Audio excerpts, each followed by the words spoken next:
Bismillahirrahmanirrahim. Assalamualaikum warahmatullahi wabarakatuh. Innal hamdalillah nahmaduhu wa nasta'inuhu wa nastaghfiruh wa nastahdihi wa na'udzu billahi min syururi anfusina wa min sayyiati a'malina may yahdihillahu fala mudilla lahu wa may yudlil fala hadiya lahu. Asyhadu an la ilaha illallah wahdahu la syarika lahu wa asyhadu anna Muhammadan abduhu wa rasuluhu la nabiyya wa la rasula ba'dah. Allahumma salli wa sallim ala sayyidina Muhammad wa ala alihi wa ashabihi wa man tabi'ahum bi ihsanin ila yaumiddin. Allahumma la sahla illa ma ja'altahu sahla wa anta taj'alul hazna ila syi'ta sahla.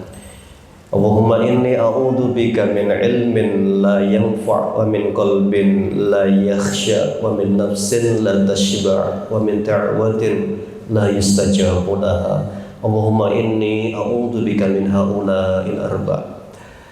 Baik para asatidzah dan ustadzah, para pemangku kebijakan di Nurul Iman yang dimuliakan Allah, syukur kita kepada Allah. Alhamdulillah pagi hari ini kembali dimudahkan bermajelis ilmu, insyaallah menjadi majelis yang mubarak, penuh berkah, banyak manfaat, dan semoga dimudahkan oleh Allah untuk kita amalkan apa yang difahami.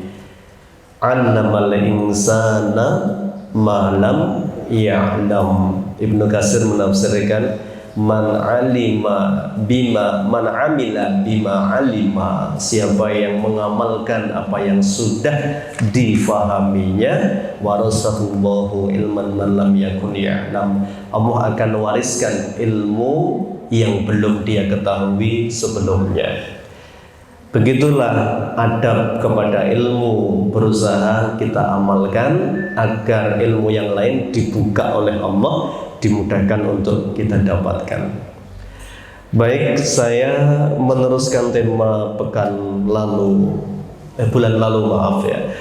Saya tidak ngerti ini karena pesertanya macam-macam, pas nggak temanya yang mau saya sampaikan ini. Kalau kemarin karena yang dihadapi guru, saya nyiapkan tema tentang kependidikan lah, seputar pendidikan itu. Ini mohon maaf nanti kalau temanya kok guru banget begitu ya, sementara yang lainnya ini kan bukan bidang saya gitu. Tapi dipastikan kita ini guru semua sebenarnya ya. Rasul saja bersabda, innama bu'istu mu'alliman. Saya ini hanya saja diutus untuk menjadi seorang guru, mu'allim itu. Kalau kepala rumah tangga berarti kan mu'allim bagi istri dan anak-anaknya. Kalau kepala sekolah berarti mu'allim bagi gurunya ya, dan tim yang di bawahnya. Jadi insya Allah semua kita guru, cuma perannya ada yang langsung, ada yang tidak langsung, barangkali begitu. Saya refresh sedikit pertemuan yang lalu biar nyambung. Jadi saya lebih ke fokus untuk membahas tentang bagaimana menyiapkan seorang guru ya. Ketika kemarin saya kutip perkataannya Kiai Sahal ya, yang saya tidak ngerti riwayat aslinya gitu, cuma beberapa kali baca tulisan teman-teman dari Gontor itu. Ketika mengatakan al-madatu muhimmatun, bahwa kurikulum itu penting ya. Wat-tariqatu ahammu minal madati, tetapi metode dalam menyampaikan itu lebih penting daripada kurikulum itu sendiri. Wal mudarrisu ahammu minat tariqah, kata beliau, tapi guru itu lebih penting daripada kurikulum ya. Tetapi kata beliau ada tambahannya, waruhul mudarrisi, jiwa seorang pendidik, ruh seorang guru itu ahammu minal mudarrisin nafsihi. Itu lebih penting daripada status atau nama guru itu sendiri. Ya. Jadi berarti yang paling penting dari komponen pendidikan itu apa, Pak? Ya, ruh seorang guru. Ya. Di tangan guru yang punya ruh, materi yang sederhana menghasilkan anak didik yang luar biasa. Di tangan guru yang nggak berkualitas, kurikulum meskipun sudah SNI, sudah hebat begitu, tidak banyak menghasilkan orang-orang hebat. Nah, dari mana kita mau belajar? Tentunya dari manusia terbaik yang sudah digaransi oleh Allah, bahkan menghasilkan jelas murid-murid terbaik, yaitu Rasul Sallallahu Alaihi Wasallam. Nah, itu cerita sedikit bagi yang baru bergabung. Kita kemarin sampaikan itu. Maka karena dari 4 komponen tadi, ada kurikulum, ada metode, ada guru, ada ruh seorang pendidik, itu lebih penting adalah ruhnya seorang pendidik. Kita menyiapkan yang keempat ini, bagaimana menciptakan guru yang punya ruh. Ya. Ruh itu apa, Pak? Ruh, jiwa, ya. Ini punya jiwa semua? Punya, ya. Ya, tapi punya jiwa pendidik itu dauk, ya, atau mungkin lebih kepada passion, bahasa pelatihan itu yang passionnya guru. Kalau sudah punya passion itu ya berarti memang menjiwai betul, ya, bagaimana memantaskan guru. Meskipun ada banyak tulisan terkait dengan dunia pendidikan, ya, mau pakai metode apa, tapi globalnya ada 3 sebenarnya dalam proses itu, ya. Ada input, ada proses, ada outputnya. Itu sederhananya begitu dalam dunia manajemen itu. Input itu siapa? Input itu ya bisa satu adalah guru. Jadi Masya Allah, guru itu bagi dunia pendidikan itu termasuk yang harus disiapkan memang, kan, gitu. Jadi guru itu memang idealnya itu karena dia megang peranan paling penting, itu yang paling serius disiapkan. Maka ada upgrading guru, bagaimana guru harus terus di-upgrade kemampuannya. Kemampuan itu tidak hanya pada sisi bagaimana ilmunya. Kalau Luqman Al-Hakim itu orang ngertinya fokus pada kurikulum, kan. Nasihat itu kan kurikulumnya. Wa id qala Luqmanu libnihi wa huwa ya'idhuhu ya bunayya la tusyrik billah. Ini kan kurikulum. Jangan sekutukan Allah. Kemudian yang kedua, wa in jahadaka, kepada orang tua, kalau dipaksa oleh orang tuamu untuk menyekutukan Allah, fala tuti'huma, itu juga kurikulum, ya. Yang ketiga, mengajarkan muraqabah, ya, dimanapun kamu berada, bahkan biji sawi di dalam sokhra, batu yang besar, atau dalam lautan, ya'ti bihamah, Allah menghendaki, ya, semua tidak ada yang terluput dari Allah Subhanahu wa taala. Itu kurikulum. Berikutnya ngajari sholat, amar ma'ruf nahi mungkar. Itu semua kurikulum pendidikan. Orang kadang fokus ke situ, tapi dia lupa satu ayat yang menentukan di awal sebelum nasihat. Apa? Yaitu ketika Allah berfirman, ya, ketika sebelum wa ataina Luqmanal hikmata, itu, ya, ketika sebelum bicara masalah kurikulumnya, Allah sudah menyebutkan satu ayat, ya. Apa yang disebutkan oleh Allah? Walaqad ataina Luqmata al-hikmah. Allah telah berikan kepada Luqman al-hikmah. Lah ternyata kunci keberhasilan Luqman merubah anaknya itu bukan hanya kurikulumnya, tetapi Luqman sudah menyiapkan hikmah. Apa itu al-hikmah? Al-hikmah, Ibnu Katsir mengatakan yang pertama adalah al-fahmu ad-daqiqu, pemahaman yang mendalam. Wah, jadi guru itu nggak asal-asalan, Pak. Nggak asal pokoknya siap jadi guru, tapi memang harus betul-betul persiapannya serius itu. Menciptakan hikmah-hikmah, mendatangkan hikmah itu penting sekali, ya, agar seperti Luqman nasihatnya. Ada nasihat yang Masya Allah kadang kalau kita nggak punya al-fahmu itu, ya, kita keliru menempatkan nasihat. Yang kedua, apa makna al-hikmah? Al-hikmah itu selain pemahaman yang mendalam, itu juga perlu bagaimana memahami mat'u. Makanya ada nasihat Nabi ya kepada Ali bin Abi Thalib, khatib bin nas ala qadri ukulihim. Ya, khatib bin nas, ajaklah bicara manusia itu sesuai dengan kadar akal mereka. Ini yang dihadapi siapa? Ini kan anak-anak, ya, anak-anak. Buka bagaimana Nabi menghadapi anak-anak. Imajinasinya, masya Allah, Nabi bisa Pak usia 60-an menurunkan apa namanya usianya seakan-akan beliau itu anak kecil gitu.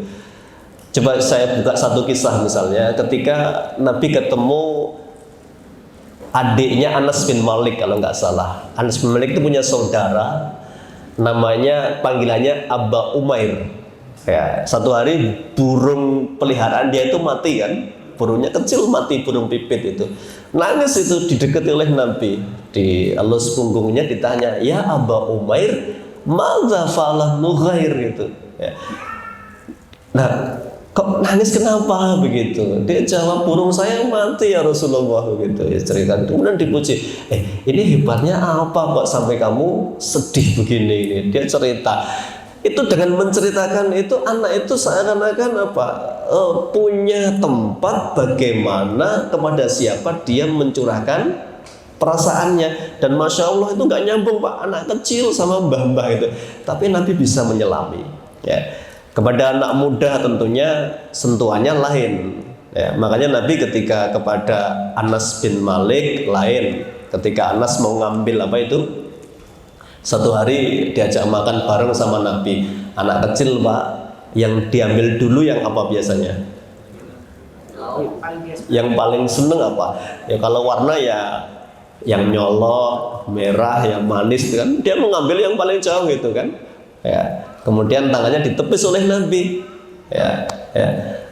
Apa kata Rasul ketika menepis itu? Diingat betul oleh sahabat kecil Anas bin Malik itu. Bahkan Anas mengatakan 10 tahun saya di rumah Nabi belum pernah mendengar satu pertanyaan Nabi, nak kenapa kamu lakukan ini? Ya, artinya apa? Marahnya Nabi itu tidak pernah kepada Anas bin Malik kalau Anas sudah memang apa menjalankan sesuai dengan semestinya itu. Bukan berarti nggak pernah marah. Nabi pernah menjewer seorang anak kecil, pernah dijewer sama Nabi, digeret gitu Pak, dijewer itu. Ya. Berarti jewer itu metode nggak? Ya. Sekarang nggak boleh ya di SD itu ya? Oh, nggak boleh ya? Itu dijewer. Ayyuhal khain kata Nabi. Sini bocah nggak amanah gitu kan? Khain kan bahasa kasarnya pengkhianat, tapi kan cah nggak amanah, sini dijewer Pak. Itu ceritanya suruh beli kan anggur kalau nggak salah, malah dimakan sebagian itu ya. Namanya bocah cilik kan itu. Tapi dijewer sama Nabi itu. Ya itu menunjukkan bahwa metode itu nggak satu, banyak sekali metode Nabi. Saya pernah sampaikan kan, ini ada buku Rasul Al-Mu'allim wa Salibuhu fit Ta'lim ya, bagaimana Rasul sang pendidik dan uslubnya. Uslub itu berarti metode beliau dalam mendidik itu ya, kadang mau'izah, kadang qudwah, kadang hukuman. Semua ini dilakukan oleh Nabi, melihat kasusnya apa, siapa yang dihadapi. Ini bagian dari hikmah. Jadi hikmah itu nggak hanya ngerti ilmunya, ngerti bahwa ini tidak benar, ini keburukan, ngomong kasar itu jelek, dia ngerti. Tapi guru nggak cukup hanya bisa membedakan ini baik buruk. Guru harus punya cara ngerubahnya bagaimana. Ini bagian dari hikmah. Al-hikmah tadi termasuk melihat mat'unya tadi. Ini dijelaskan oleh Ibnu Katsir dalam tafsir ketika menjelaskan al-hikmah itu. Termasuk hikmah itu adalah membedakan satu dengan yang lainnya, nggak boleh disamakan Pak. Menghukum itu dengan kasus yang sama aja nggak boleh. Kan Nabi pernah majelis didatangi anak muda, ya Rasulullah, boleh nggak saya nyium istri saya sedang puasa di bulan Ramadan, boleh nggak saya nyium istri saya? Nggak boleh. Berikutnya datang bapak-bapak, datang ya Rasulullah, boleh nggak saya nyium istri saya puasa Ramadan? Boleh. Loh, di majelis yang sama, pertanyaan yang sama, jawabannya berbeda itu. Yang satu masih muda Pak, khawatir remnya belum ya, nggak ada remnya, gas terus ya, khawatir. Oh kamu bahaya nek nyium bojomu, nanti tunggu maghrib lah gitu. Ya ini. Yang satu ini sudah orang tua Pak, ibaratnya sudah nggak punya howo ya. Yes, ya sudah nggak punya itu. Yes, tidak apa-apa lah gitu. Karena itu. Ya. Oh, ini contoh aja satu kasus di satu majelis, pertanyaannya sama, jawabannya berbeda. Lah itu harus punya hikmah ini, siapa yang bertanya ini. Ya, itu cara guru yang baik itu dia memperbanyak hikmah-hikmah itu ya, tidak hanya pemahaman tapi memahami. Kepada anak kecil Ibnu Abbas itu ketika dinasihati, ihfadillah yahfadka, ihfadillah tajidhu tujahaka, idza sa'alta fas'alillah. Pendek gitu Pak. Ya, itu anak 10 tahun. Jaga Allah jaga kamu nak. Jaga Allah, kamu dapati Allah terus di sisimu. Ya. Mintalah apapun hanya kepada Allah. Ya. Ini kepada anak 10 tahun sambil di ya, terus kepalanya Ibnu Abbas nasihati begitu. Kepada anak muda 17 tahun Nabi sudah lain. Contohnya di sini ada menasehati Abdullah bin Umar, usianya 17 tahun Pak. 17 tahun dewasa dalam Islam. Dewasa dalam Islam itu nggak ngelihat umur ya, ngelihatnya apa? Tanda kan? Kalau perempuan datang bulan haid berarti dewasa. Kalau lelaki kecil mimpi basah berarti dewasa. 17 tahun sudah dewasa. Oleh Nabi lain nasihatnya, disentuh mananya? Punggungnya gini, Avanset. Nah, ini ya. Ya. Kun fid dunya ka'annaka gharibun aw 'abirus sabil. Ini sudah kata kiasan Pak ya. Ya. Tinggallah di dunia, hiduplah di dunia sebagaimana pengembara. Ya. Seperti orang yang asing gitu. Nah, ini anak muda sudah nasihatnya, sudah bahasanya bahasa agak tinggi ini. Nah, coba anak 10 tahun dinasihati, nak hiduplah di dunia seperti pengembara. Pengembara ki opo? Boleh. Berarti kon bolang gitu ya. Nah, ini jadi Rasul kayak hikmah Pak, guru harus kayak hikmah itu ya, banyak cara itu dengan kasus yang sama perlakuan berbeda ya. Ini bukan plan tapi ini tadi hikmah tadi itu paling tidak dua itu mana hikmah yang saya dapatkan ya, pemahamannya dalam betul, yang kedua paham realita yang dihadapi siapa. Baik, kemarin sudah saya sampaikan apa yang harus disiapkan ya untuk seorang guru agar dia punya banyak hikmah. Yang pertama kemarin ada 3 karakter yang saya sampaikan ya. Ini tulisan dari guru kami Ustadz Sanif Ali Syahbana ketika merangkum dari berbagai kitab terkait dengan upgrading seorang guru. Yang pertama yang harus di-upgrade adalah masalah kepribadian ya. Masalah kepribadian itu berarti ini kaitan dengan nanti karakter, kalau bahasa mungkin umum ya, karakter guru ya, kepribadian. Yang kedua nanti ada kependidikan yang harus disiapkan. Jadi nggak hanya cukup soleh ternyata jadi guru itu, nggak hanya cukup ikhlas. Cukup nggak dengan ikhlas itu? Misalnya pokoknya ikhlas. Ya ikhlas itu betul nomor 1, tapi mempelajari yang lain itu sebuah hal kewajiban juga ya, ini. Kemudian nanti ada karakter akademis yang harus disiapkan. Bagaimana guru ini ya membangun kedisiplinan, punya visi yang jelas, itu nanti dibahas. Saya bicara yang pertama karakter kepribadian. Kemarin sudah dibahas ada 7 atau 8 karakter. Yang pertama kemarin sudah kita bahas yaitu ikhlas. Ikhlas ini sekilas kemarin saya sampaikan bahwa guru harus menata hati dulu sejak awal.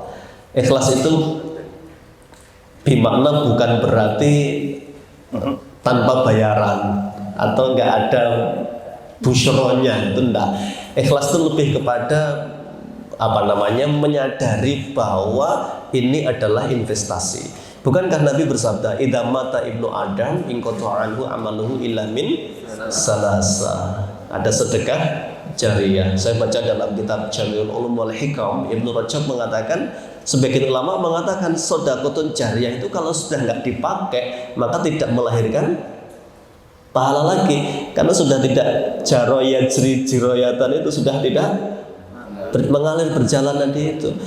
Ada yang kedua adalah waladun soleh. Ini juga dengan kematiannya ya sudah tidak ada lagi yang mengirimkan Robbi firli wali walidayya warhamhuma kama rabbayani shagiran. Tapi yang ketiga, ilmun yuntafa'u bih. Ini Masya Allah, ini saya dapat ilmu dari guru saya amalkan. Setiap saya amalkan, guru saya dapat nggak?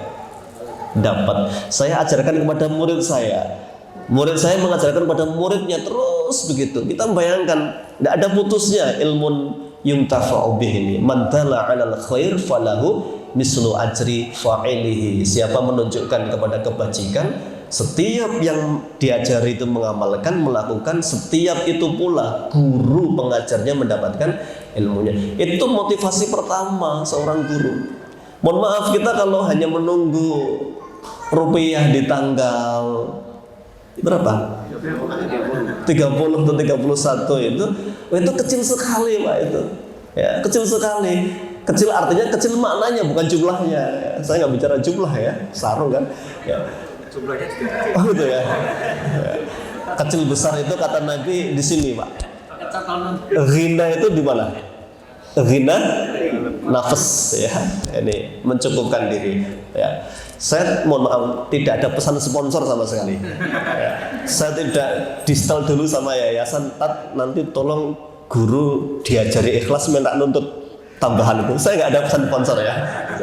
Saya murni bicara tentang bagaimana menumbuhkan keikhlasan, ya. Karena kita lelah kalau hanya sekedar mengejar angka yang di dunia itu, ya. Makanya guru, Masya Allah, keikhlasannya itu akan merubah segalanya nanti, ya. Semangatnya terus terpelihara, ya. Lelahnya terus diyakini bahwa lelahnya pasti ada balasan terbaiknya. Kecewanya, misalnya yang dikecewakan itu, makanya yang nggak bisa diganggu setan itu siapa?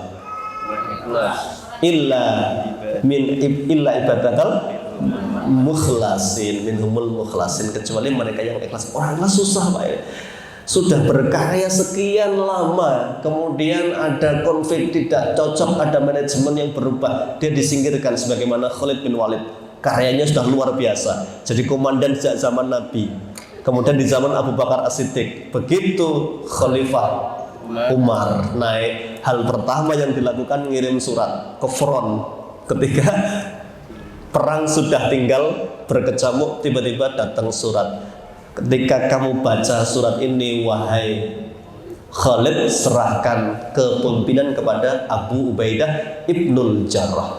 Apa kata beliau? Ya, saya serahkan karena saya berperang bukan karena Umar, tapi karena Allah. Menjadi komandan juga karena Allah, menjadi pasukan juga karena Allah. Itu orang ikhlas, Pak.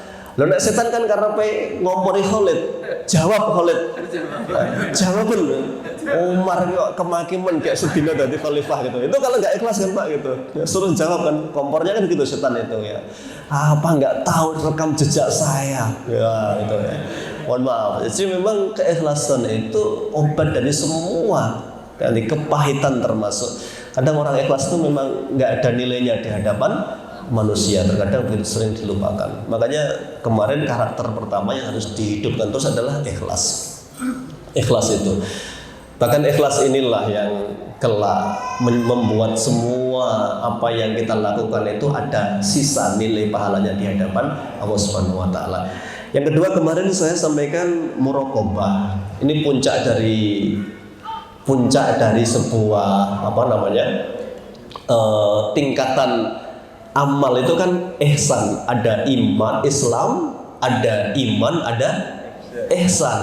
Ya, ihsan itu yang paling tinggi, yang harus dicapai dengan terus riyadhah. Riyadhah itu ada dua, Pak. Riyadhah fisik, ya naik kuda itu riyadhah, ya. Ada riyadhah apa? Ruh, ya, riyadhah hati. Ya, menata hati, terus merasa bahwa Allah mengawasi, Allah melihat, Allah ya akan menilai. Ya, itu muraqabah sudah dibahas. Kemudian yang berikutnya zuhud. Zuhud sudah dibahas belum kemarin zuhud? Belum ya. Apa itu zuhud? Karena disinilah kunci juga bagaimana ulama salaf itu, masya Allah, beliau memaknai zuhud itu dengan tepat. Zuhud itu apa? Sederhana, kelumbrak-kelumbruk gitu, ya. Terima yang pandum gitu, ya. Zuhud itu banyak definisi, Pak. Zuhud itu ya. Jadi kalau ada ulama besar, Abu Yusuf itu dari madhab Hanafi, ketika suruh nulis, Syekh, Imam, tulislah kitab tentang zuhud. Beliau menjawabnya begini, saya sudah menulis tentang bab muamalah buyuk, tentang kitab buyuk, kitabul buyuk, kitab jual beli. Nyambung enggak, Pak? Suruh nulis zuhud, jawabannya saya sudah nulis kitab bab jual beli.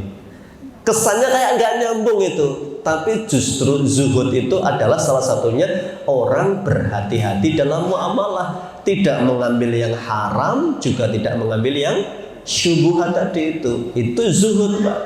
Jadi orang zuhud itu tidak hanya, mohon maaf, tampilan, nah itu namanya sufi yang ketipu itu, yang pakaiannya harus dari baju yang kasar.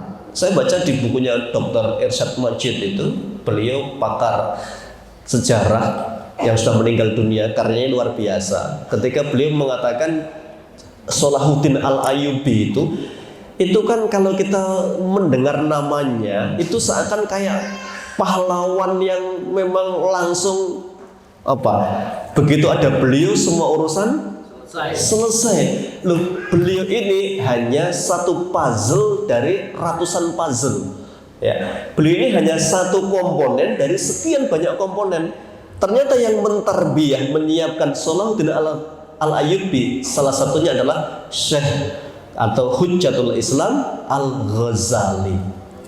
Imam Al-Ghazali itu yang kadang tanpa ilmu yang dalam kita mengatakan kitabnya, hadisnya dhaif semua, ahli bid'ah, tasawuf tersesat, ya, dan lain sebagainya. Masya Allah, Salahuddin itu puzzle terakhir, Pak. Setelah disiapkan 50 tahun sebelumnya oleh Al-Ghazali, dibuatlah madaris-madaris, madrasah-madrasah. Bagaimana madhab diluruskan. Madhab bukan panduan ataupun standar al-wala wal bara. Karena hari itu memang berat sekali menghadapi salibis itu. Rusak semua dari banyak sisi. Penguasanya gila, harta, rakyatnya juga culas ketika itu, ya. Ulamanya bertikai masalah madhab, ya. Dan itu sudah parah sekali. Nah, tiba-tiba kalau kita ngertinya Salahuddin kayak Satrio Piningit, ya, yang semua bisa selesai itu Raden Ngabei, ya. Semua diatasi sendiri itu enggak. Itu butuh peran banyak komponen itu, termasuk pendidik tadi.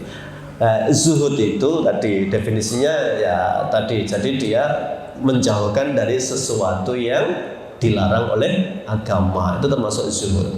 Ya, memang definisi agak luas. Ada yang mengatakan kalau Imam As-Sawri itu kurang lebih ya dunia di tanganku, tidak menguasai hatiku. Yang di hatiku adalah akhirat itu. Ada ustadz lebih sederhana. Saya nanya belum lama silaturahim. Zuhud itu apa? Zuhud itu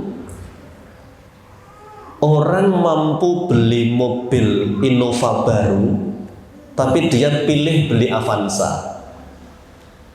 Sama-sama butuh mobil, itu zuhud. Yang nggak zuhud itu orang nggak kuat beli Innova, Avanzanya dijual buat DP, dia nyicil ngejar Innova, itu nggak zuhud. Betul nggak itu? Ya, masuk akal juga ya. Jadi orang zuhud itu ngoyak yang belum nyandak ya.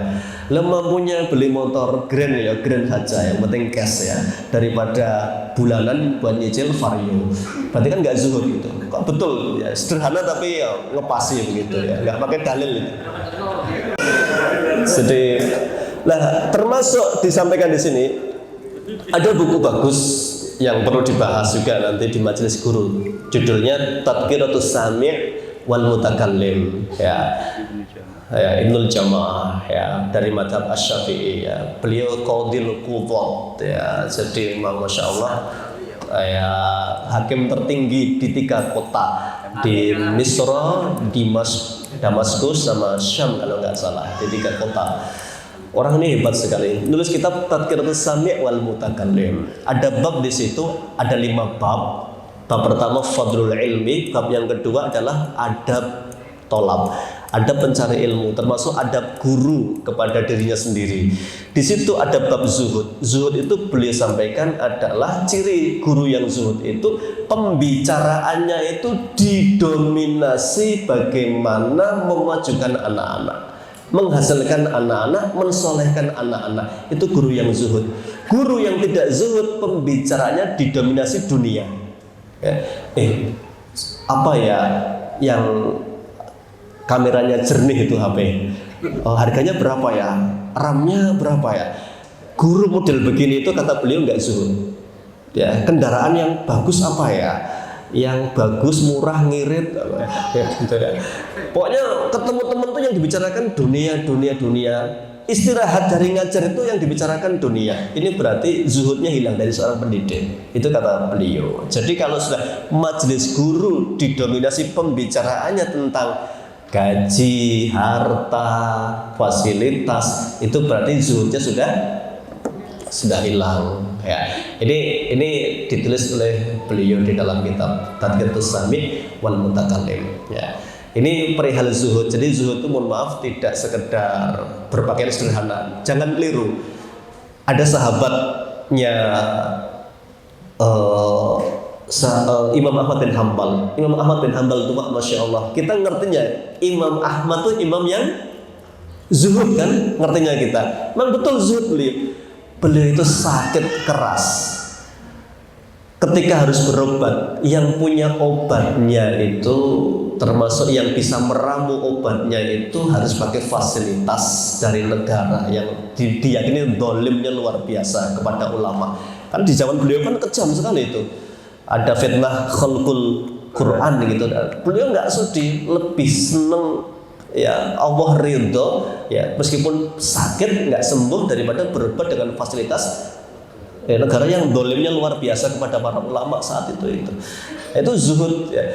Tapi sering ditampilkan Imam Ahmad itu sederhana, padahal Masya Allah muridnya cerita, saya berguru ke berbagai majelis ya, majelis ilmu, saya tidak mendapati guru yang lebih rapi ketika mengajar muridnya mengalahkan Ahmad bin Hanbal ya.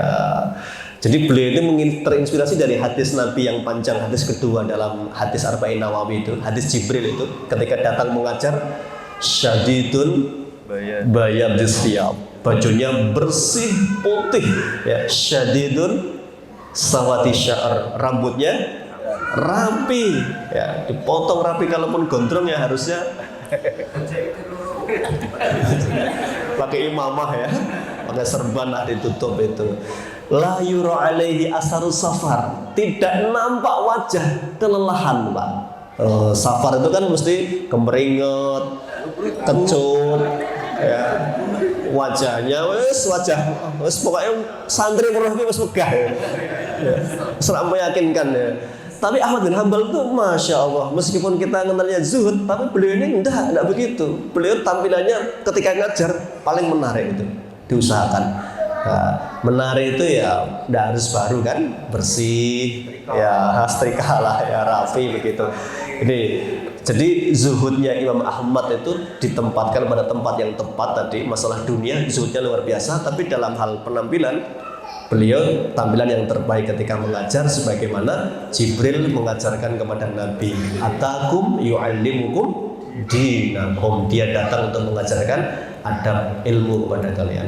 Saya izin jam 8:10. Monggo. Ya alhamdulillah. Itu zuhud yang pertama ya. Kemudian yang berikutnya termasuk dari kepribadian yang harus disampaikan, harus dimiliki oleh seorang guru. Tadi zuhud itu diterjemahkan jangan sekedar sederhana ya Pak, tapi lebih kepada ini nilai niatan. Makanya Nabi bersabda begini, mangkanati dunya hammahu, siapa yang dunia menjadi obsesi terbesarnya, ya, farraqallahu syamlahu, Allah akan cerai beraikan urusannya, ya, wa ja'alal faqra baina ainaihi, dan dijadikan kemiskinan di pelupuk matanya. Itu orang kalau obsesi terbesarnya adalah dunia, berarti yang dikejar adalah angka itu, ya. Walam yatihi dunya illa ma quddirlah. Kata Nabi, yang menyakitkan itu dunia yang dikejarnya itu tidak akan datang ke tempatnya kecuali sebatas yang sudah ditakdirkan untuknya, ya. Wa man kanatil akhirah hammahu, tapi siapa yang obsesi terbesarnya adalah akhirat itu, masya Allah, jama'allahu syamlahu, urusannya dibuat jamaah tertib, ya, masya Allah. Ini yang orang pas-pasan Pak, pas pengen kelakon, pas pengen ada gitu ya, pas pengen berlibur bisa kumpul sama anak istri, pas ngajar ya bisa punya waktu, pas ibadah punya waktu. Ini yang disebut jamaah syamlahu, ya. Wa ja'alal ghina fi qalbi, dijadikan kekayaan dalam hatinya, Pak. Hati. Jadi sudah nggak bicara angka ini, bicara masalah rasa, Pak. Ya, rasa itu sudah nggak angka lagi, sudah rasa. Alhamdulillah bi ni'matihi tatimmus shalihat, diberi sedikit disyukuri, ya. Itu sudah masalah rasa di sini. Dan yang menarik masya Allah, ya, dan dijadikan dunia itu apa? Hina di hadapannya, di bawah kakinya itu. Jadi ini zuhud itu berarti bukan masalah jumlah, masalah apa? Ya, rasa syukur kita kepada Allah Subhanahu wa taala. Yang berikutnya yang harus dimiliki oleh seorang guru adalah keteladanan. Ya, keteladanan. Ada pepatah mengatakan apa Pak? Guru kencing berdiri, murid kencing berlari, ya. Peribahasa itu nggak tahu dari mana itu, tapi nampaknya ya benar berlaku itu. Keteladanan.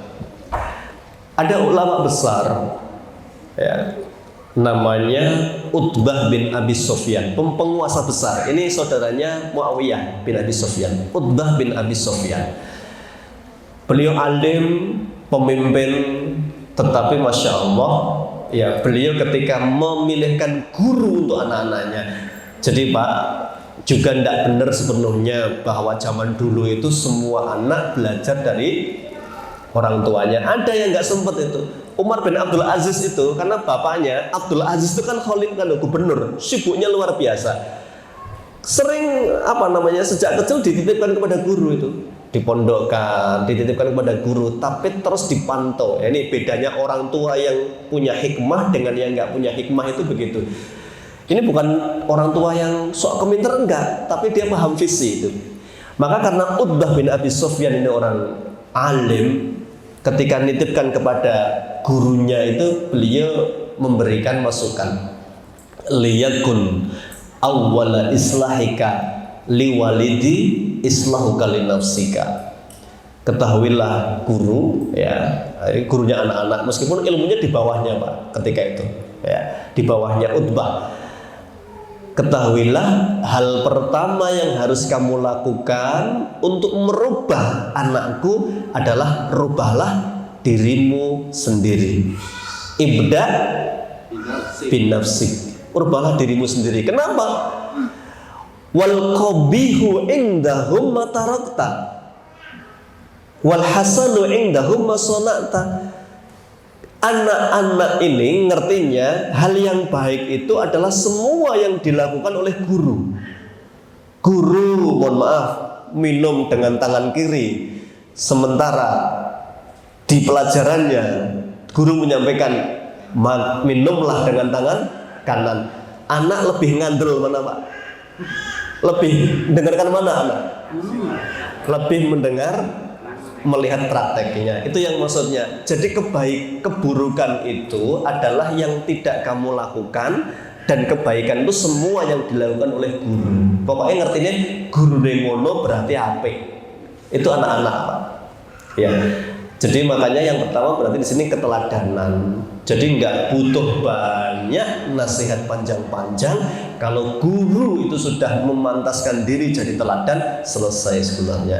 Ya, urusan perintah-perintah itu, ya, larangan-larangan, hukuman-hukuman itu. Jadi ini yang paling mahal ini memang keteladanan itu. Makanya ini yang harus terus dilakukan oleh guru. Bagaimana nanti ada di kitab Tadkiratus Sami itu menjaga kewibawaan seorang guru. Jadi wibawa itu bukan hanya pencitraan Pak. Ya. Karena pencitraan itu tampilan apa? Luar ya. Sementara izzah, wibawa itu tumbuh dari dalam. Itu buah dari takwa. Izzah itu. Coba ada kan?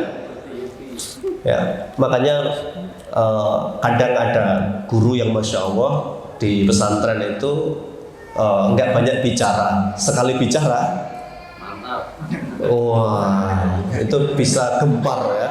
Pesantren itu ya. Ada yang guru banyak bicara, ikut public speaking, ngomongnya pinter gitu ya. Ya, tapi muridnya nggak berubah-berubah itu. Ya, malah ngomong lah gurunya ngomong trol. Nah, itu, misalnya gitu Pak.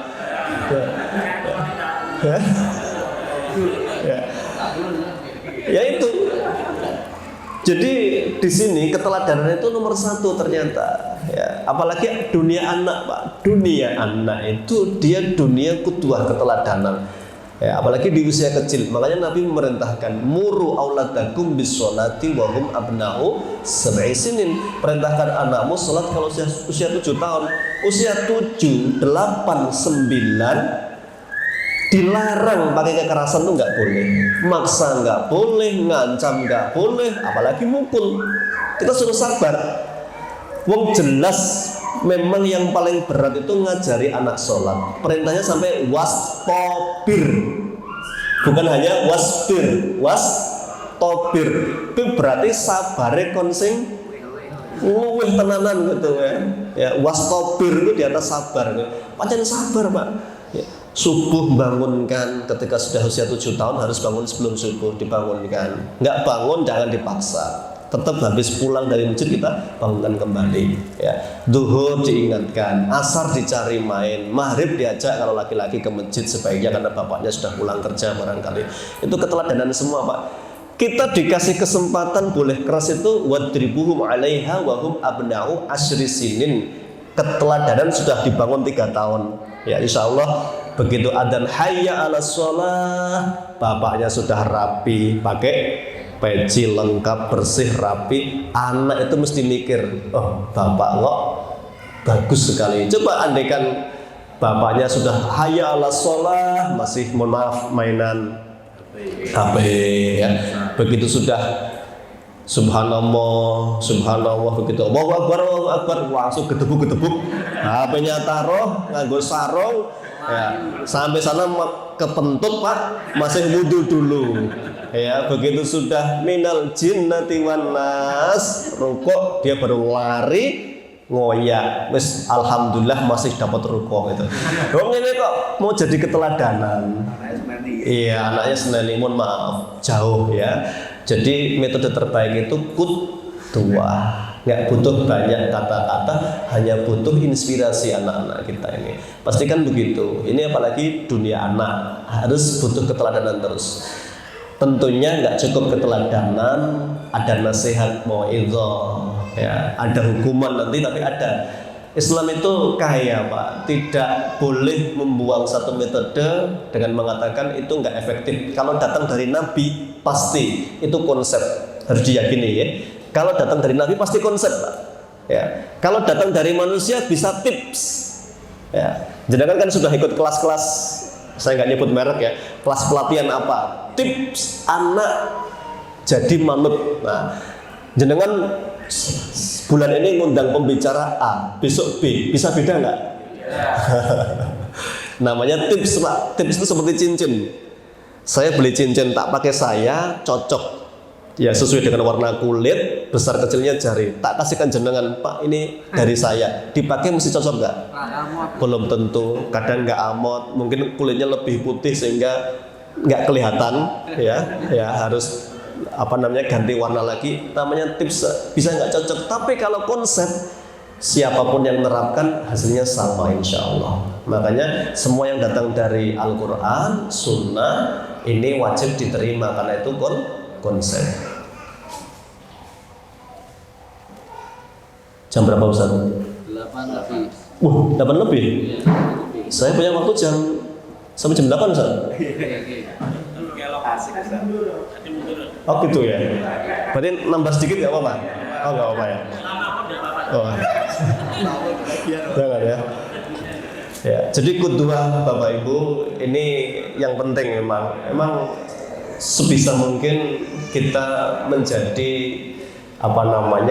anak-anak itu cukup dengan melihat kita itu dia sudah melihat yang baik, berarti yang dilakukan oleh guru. Cukup dia mendefinisikan keburukan itu berarti semua yang ditinggalkan guru saya itu berarti buruk. Ya, itu betul. Wal hasanu indahu ma sona'ta wal qabihu indahu ma tarakta. Bagi anak yang bagus itu kalau guru mengerjakan, bagi anak yang buruk itu kalau guru tidak mau melakukan itu.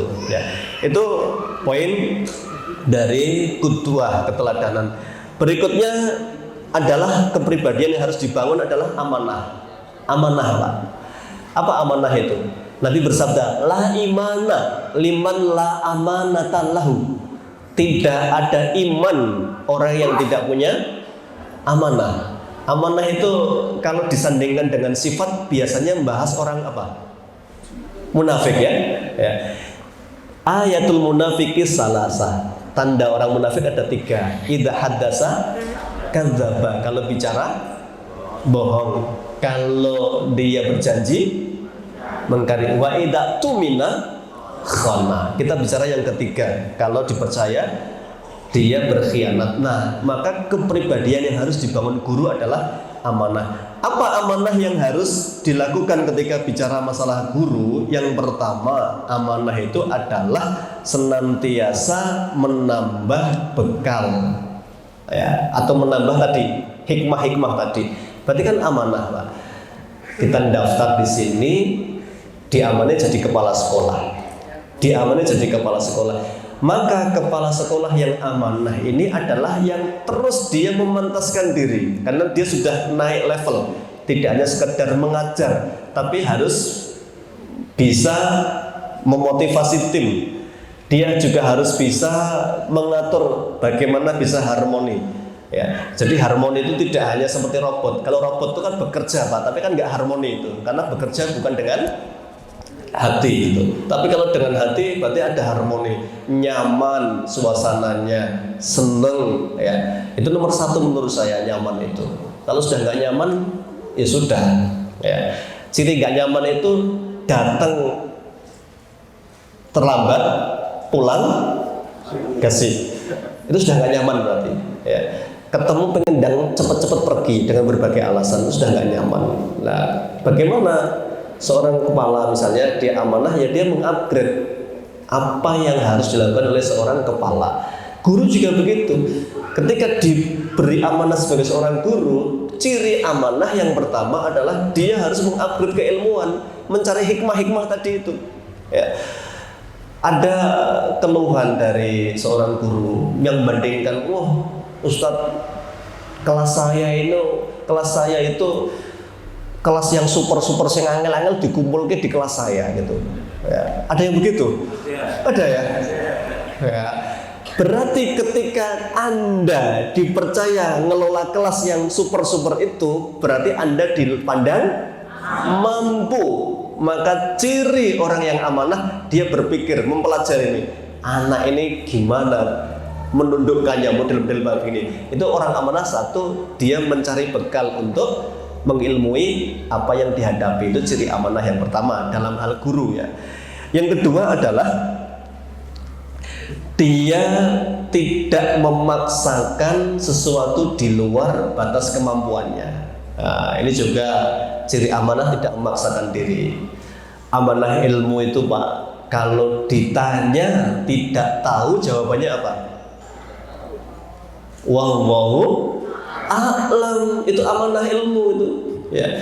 Imam Malik ini saya ingin menyampaikan bahwa kadang yang menjebak seorang guru biar dipandang pinter itu adalah tidak amanah dalam hal ilmu. Dia nggak tahu ilmunya, dia bicara, dia jawab, itu bahaya sekali ya.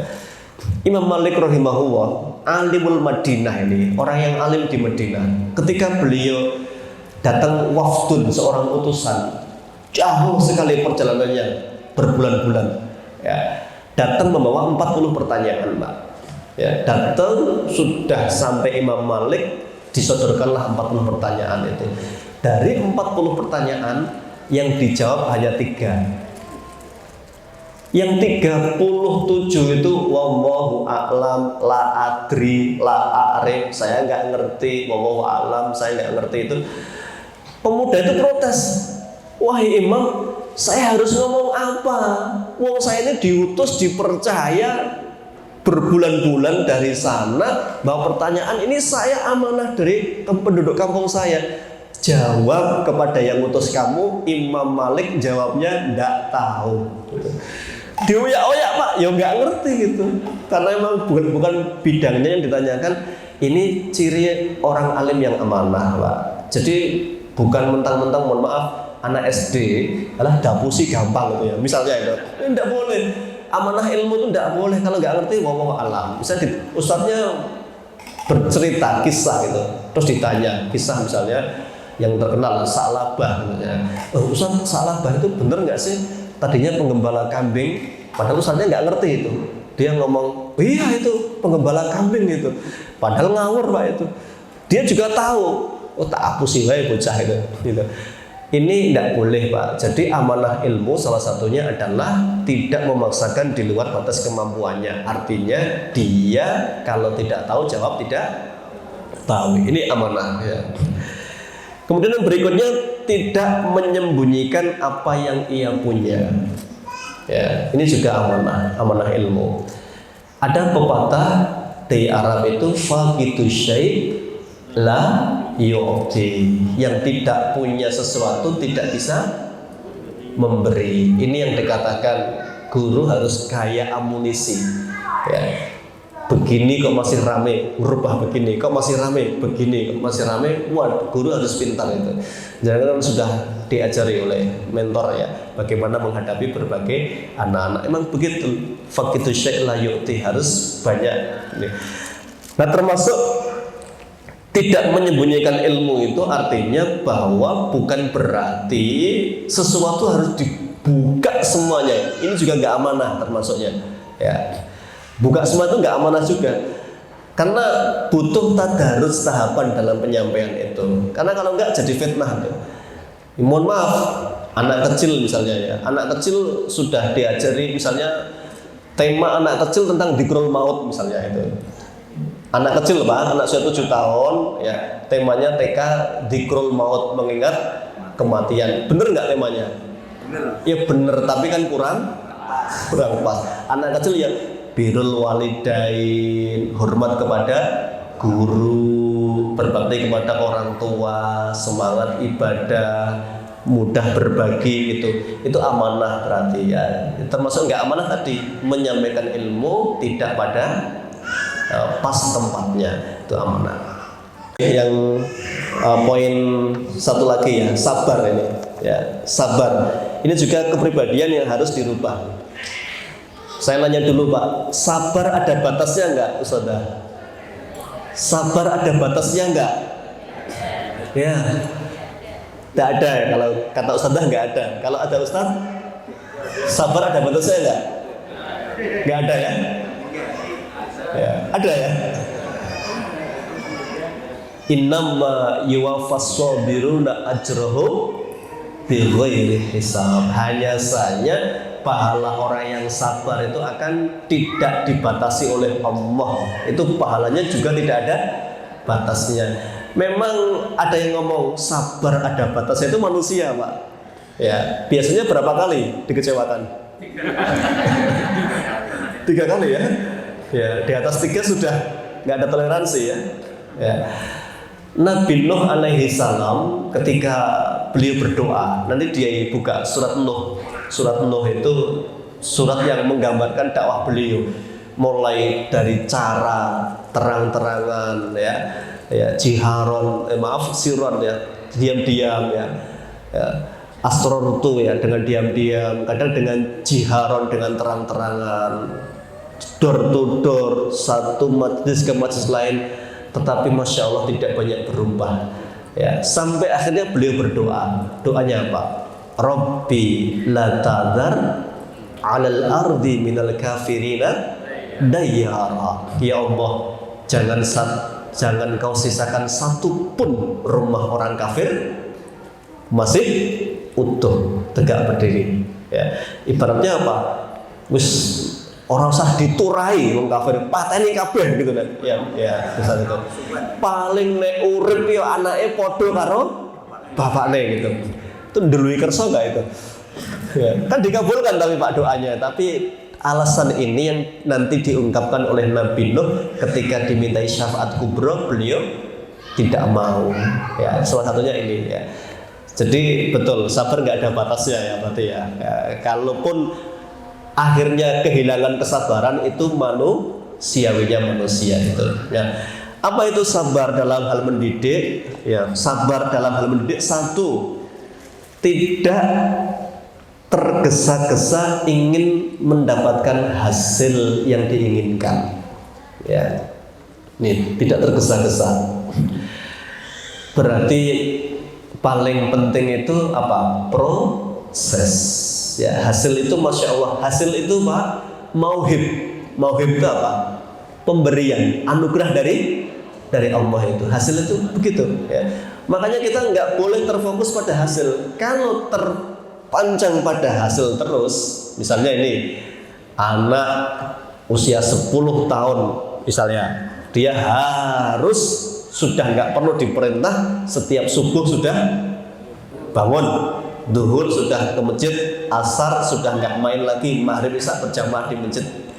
Itu target namanya. Nah, kalau harus selalu terfokus kepada target, akhirnya kesabarannya kadang berkurang Pak, hilang bahkan itu. Melihat anak begitu main kewampleng saja begitu, dia kesabarannya hilang, ingin segera melihat buah. Padahal masya Allah, kalau kita buka dalam surat Al-Fatah ayat terakhir, A'udzubillahi minasyaitonirrajim, di situ Allah memulai dengan memuji nabinya, Muhammadur Rasulullah. Saya fokus pada ayat yang terkait ya. Wa masaluhu fi Injil kazar'in ya, akhraja syad'ahu fa azarahu fastaghladu fastawa ala suqih yu'jibu zurra'a liyaghidha bihumul kufar. Pendidikan itu disamakan, hasil pendidikan Nabi itu ketika Nabi mendidik itu seperti kazar'in, seperti tanaman Pak ya. Tanaman itu ketika masih tunas ya, kemudian dirawat, namanya tanaman Pak, butuh 2. 1 butuh pupuk, 2 butuh dijauhkan dari hama. Kalau dipupuk terus Pak, hamanya nggak dijauhkan, tambah seneng nggak hamanya? Ya, tambah lemu, tambah seneng. Tapi kalau hama tok dibuang, ya nggak ada hama tapi kan kuru Pak. Ya, tambah kuru ya mati kan begitu. Ya, berarti kan 2 petani itu. Ya, dalam hal ini berarti 2 yang dilakukan oleh seorang guru. Bagaimana dia memberikan keteladanan, juga bagaimana dia bersabar terhadap gangguan. Dan harus yakin bahwa setiap gangguan itu mesti ada itu. Ya, saya pasti ya, dan jenengan juga mesti tahu di setiap lingkungan itu ada troublemaker-nya nggak Pak? Di setiap kelas tuh ada yang paling berpengaruh nggak? Entah pengaruh jelek, entah pengaruh buruk. Ya baik ya. Biasanya sing gampang nular sing elek apa sing apik? Ya, su'ul khulqi yu'di kalau di pondok itu ya. Keburukan itu gampang menular itu, ya. Menular betul Pak itu. Lah yang begini itu guru juga harus punya kesadaran, loh, ini sedang menanam memang. Selain dikasih keteladanan, kasih nasihat, juga jauhkan dari itu. Jauhkan artinya apa? Dibentengi yang pertama ini ya, pohonnya. Ya, kan tadi sebetulnya kazar'in akhraja syat'ahu fa'azarahu. Nanti kalau terus dipupuk, dijauhkan dari hama yang merusak, fastaghlaba, tambah gede, fastawa ala suqih. Ya, bahkan nanti bisa mengalahkan induknya. Artinya apa? Pendidikan yang baik itu memang hasilnya harus lebih baik dari gurunya gitu. Ciri guru jelek itu ilmunya tidak akan saya ajarkan semua biar nggak ngalahkan saya gitu. Wah itu berarti guru ramutu Pak ya. Ya. Ini bela diri ya, karena rahasianya terbongkar nanti. Tapi guru yang hebat adalah muridnya lebih hebat dari gurunya. Sebagaimana Imam Malik satu hari manggil Syafi'i, ya Syafi'i, ilmu wis entek, wis mbok serat kabeh. Sekarang cari guru lain di tempat lain yang lebih alim daripada saya. Baru pindah guru beliau ini. Ya. Guru yang baik begitu, bukan yang wis rasa honor ini. Neng kene cukup be aku. Ya. Ini guru yang tidak baik ya. Kembali ke tadi Pak. Jadi yang dilakukan apa? Petani selain mengasih pupuk, menjauhkan dari hama. Nah, hama itu harus dapat prioritas Pak. Jadi kalau ada yang mohon maaf trouble-nya tadi atau ya spesial di kelas itu harus dapat perhatian. Minimal jangan sampai ya nulari pada yang lain itu. Meskipun itu suatu yang tidak gampang itu. Ini pertama ya. Jadi tidak tergesa-gesa pada hasil. Nah, Allah sampaikan yu'jibu zurra. Itu mohon maaf baru tumbuh sudah semestinya, baru tunasnya tumbuh tambah gede. Itu belum panen. Allah sampaikan yu'jibu zurra'a. Petani itu sudah seneng banget Pak itu ya. Jadi anak kita kalau sudah on the track itu seneng, wah Masya Allah ya. Belum pada buahnya Pak. Nanti buahnya itu dibicarakan di ayat 24-25 surat Ibrahim. Itu buah pendidikan nanti. Ayat 29 bicara proses. Saya tanya Pak, lebih panjang mana proses sama menikmati hasil? Proses ya. Wong ada tagline dalam pendidikan long life education itu kan. Kalau pendidikan itu kan memang harus panjang masa. Memang panennya nggak jelas Pak. Mungkin bisa jadi 6 tahun di SD kita belum panen. Panennya malah di pondok barunya. Masya Allah, yang dari Nurul Iman itu lebih menonjol daripada yang lain. Kita nggak ngerti loh Pak. Wong kita di sini, mondoknya di sana. Ya, sama nek panen elek ya Nurul Iman sing kena. Ya. Sing saka Nurul Iman iki iso dititeni pokoknya. Ya, enggak tak lanjutkan ya ini. Ya. Jadi Bapak Ibu sekalian, jadi panen itu kadang memang tidak di masa kita. Bahkan kadang di masa jauh setelah kita. Itu begitu kata Quran, yu'jibu zurra. Baru sudah tumbuh baik itu sudah senang, belum panennya. Panen kan karya Pak. Ya, kalau bicara panen kan karya. Nanti buka kita kaji surat Iqra nanti. Iqra bismi rabbikal ladzi khalaqal insana min 'alaq. Iqra wa rabbukal akram alladzi 'allama bil qalam. Panen itu dikaitkan dengan kolam dalam pendidikan. Kalau dia sudah punya karya, ya itu berarti sudah panen dalam dunia pendidikan. Ya. Nek baru senang berilmu, senang belajar, senang menambah hasanah itu masih tadi. Nek petani itu baru mabul, tahu mabul?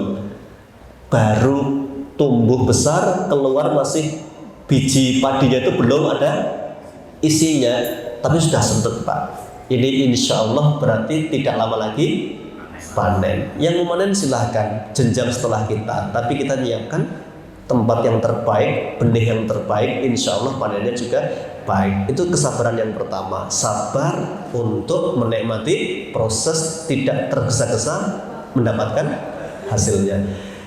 Yang kedua, sabar ketika proses adalah mengontrol emosi. Ini yang Masya Allah, saya yakin murid itu macam-macam ya.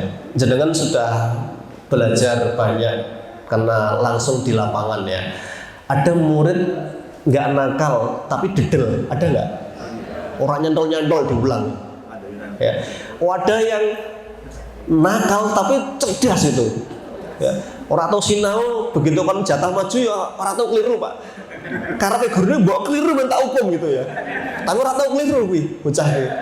Kadang kan begitu fenomena itu ya, nyat praktek di lapangan. Nah, bagaimana cara menyikapinya? Nah, ini harus butuh hikmah itu. Imam Syafi'i itu dulu pernah punya murid dedele ra karuan itu. Namanya Sulaiman siapa gitu. Saking dedelnya itu, yang lain sekali 2 kali nyantol Pak. Iki ping 40 Pak. Agak nyantol itu. Imam Syafi'i sudah sampai kehabisan waktu, nak datang ke rumah. Ya, tambahan itu ya. Ditelateni, gurune sabar, muridnya ya sabar Pak. Ya sabar ketemu sabar Pak. Masya Allah. Disebutkan dalam sirah itu kelak di kemudian hari Sulaiman ini ketika membuat majelis ilmu di rumahnya yang hadir ada 200 unta. Nah unta ini saya mobil Pak, isinya piro?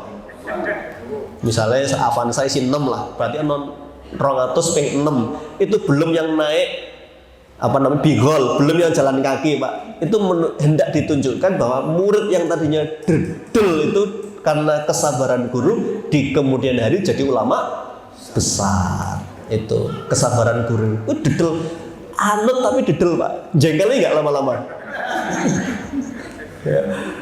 Ya itu makanya tadi saya kemarin sudah menyampaikan input itu rezeki. Ya, siapapun yang datang ke sini nggak ada yang kebetulan. Mesti Allah yang ngirim itu. Ya, mau anak dedel, mau anak cerdas, mau anak bandel itu mesti Allah yang ngirim itu. Ada nggak yang kebetulan di dunia? Kan nggak ada yang kebetulan kan? Semuanya Allah yang menakdirkannya. Nek sudah masuk sini, guru harus punya hikmah seperti Luqman. Anishkur lillah. Modal pertama Luqman selain hikmah bersyukur punya anak. Lu anaknya Luqman itu Pak jangan dianggap anak biasa. Itu bantahan wangel dikandani bahkan sempat murtad itu. Saya baca dalam tafsir itu Luqman tuh Masya Allah ya, anaknya luar biasa itu.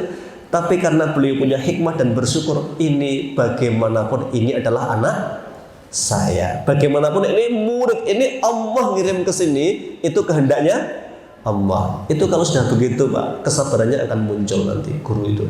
Ya.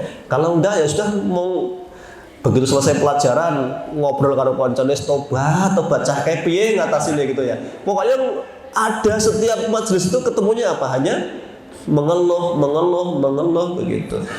Ya itu tanda nggak sabar kan mengeluh salah satunya itu. Sabar mengontrol emosi baik ketika lambat menerima pelajaran atau ketika menyakitkan bagi seorang guru. Ini memang tidak gampang, tetapi ini harus disadari bahwa rezeki yang masuk kepada kita ini anak-anak adalah rezeki kita masing-masing. Ya. Yang 3 yang terakhir ya, tanda kesabaran itu adalah as-sabatu wal istiqomatu. Ya, istiqomah. Ya, istiqomah itu termasuk tanda sabar. Nah, istiqomah itu bukan berarti tidak pernah males Pak. Tidak. Istiqomah itu kalau Nabi mendefinisikan sadidu wa qoribu. Ya, tetaplah beramal soleh, tetaplah mendekat kepada kebaikan meskipun kadang berkurang kadarnya.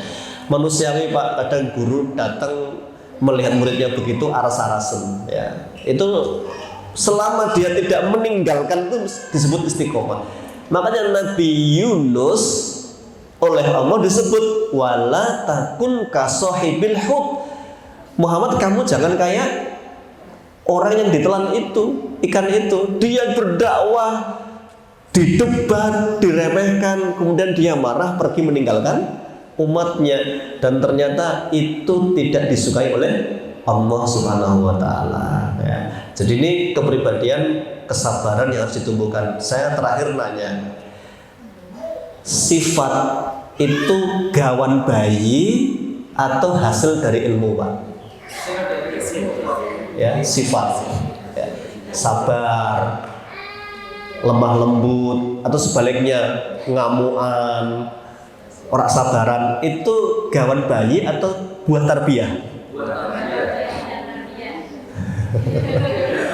Ya.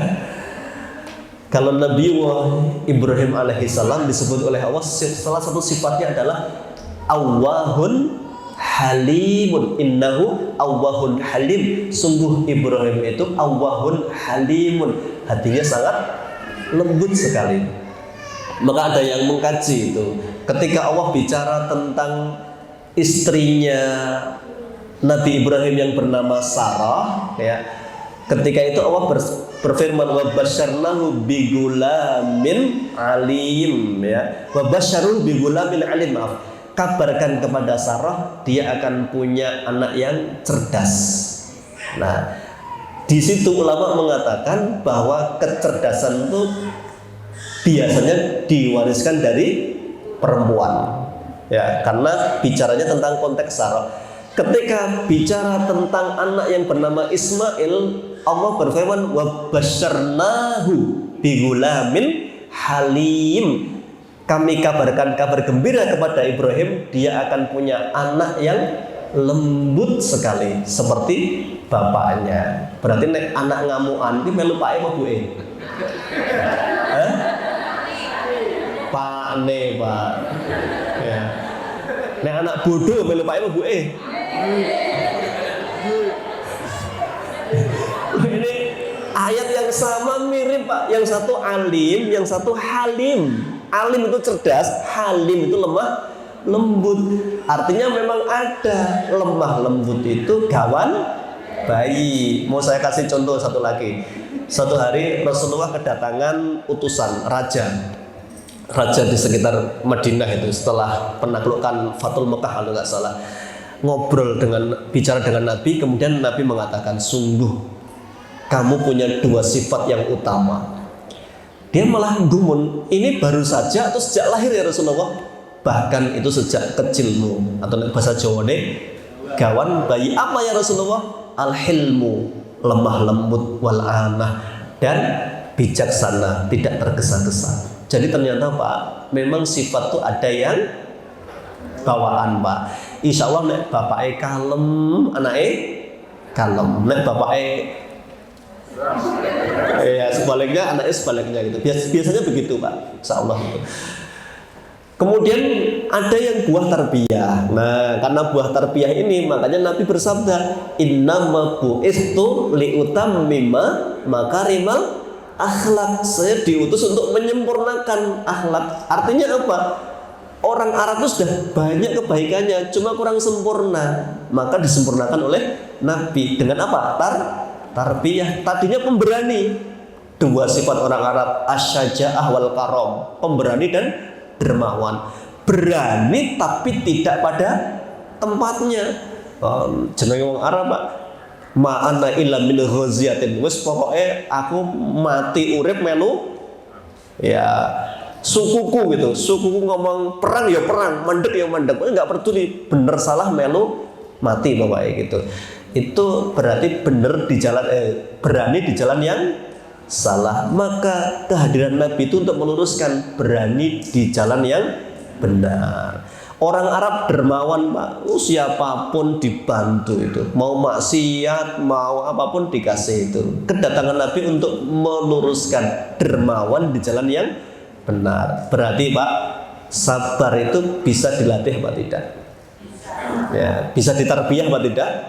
Bisa. Jangan ngomong memang aku gawan bayi Pak aku ngene kok. Jangan ya. Jadi jangan nyalahkan masa lalu. Wong kita orang sudah punya ilmu, berarti harus mentarbiyah dirinya agar tumbuh kebaikan-kebaikan. Wallahu a'lam bishawab. Sampai di sini dulu majelis pagi kita pada hari ini 8:30 ya. Insyaallah ada masih beberapa nanti akhlak kepribadian seorang pendidik yang harus dikaji sebelum masuk karakter kependidikan. Nanti ada mujahadah, visioner, komunikatif, motivatif, itu nanti di karakter berikutnya. Cukup kan? Baik, tidak ada tanya jawab saja karena sudah mepet ya. Sudah mepet, tidak ada tanya jawab. Mohon maaf atas kekhilafan dan ketidaktepatan dalam pembicaraan, semata-mata tidak ada unsur kesengajaan, insyaallah. Al-afu minkum. Baik, saya akhiri dengan doa kifaratul majlis. Subhanaka Allahumma bihamdika asyhadu an la ilaha illa anta astaghfiruka wa atubu ilaik. Terakhir kami berpesan, mari kita perbanyak hikmah ya, ilmu-ilmu termasuk ilmu tadi bagaimana berkomunikasi, ilmu menasehati, karena hikmah itu tidak hanya ilmu dasar atau pemahaman, tapi juga bagaimana mengaplikasikan ilmu ketika menasehati, memotivasi. Karena tanpa hikmah kita tidak akan banyak bisa merubah. Ya, Luqman jadi hebat karena punya hikmah, sehingga anaknya yang tadinya murtad bisa kembali ke pangkuan Islam. Tidak ada dosa yang melebihi murtad, seberat itu pun pelanggarannya bisa berubah kalau gurunya punya hikmah, insyaallah. Barakallahu fikum, billahi taufiq wal hidayah. Assalamualaikum warahmatullahi wabarakatuh.